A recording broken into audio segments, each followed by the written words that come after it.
એ ભાઈ એ રાહુલ હેડને ભાઈ ઘંટી વાંચી ગઈ સ્કૂલ ને જવું હોય કાદરા અમરા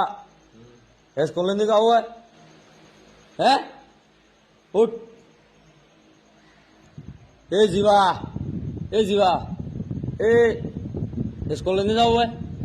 તો ઉઠે સા બની ગયે એ દીપો આ જગો સ્કૂલ વાળી બસ સાફ કરી નાખી ઉઠે એ સરા ઉઠ ને ઉઠે હોતા ઈ જો ખાસ કહો મોડા સુધી નથી ભણવાય 2 વાગ્યા સુધી ભણે ને સ્કૂલે જાતો જોર આવે છે રાવલિયા તાર પેલે 5 વાળા પેન નહીં લાવવો ઉઠ લાડો સ્કૂલે જવું હોય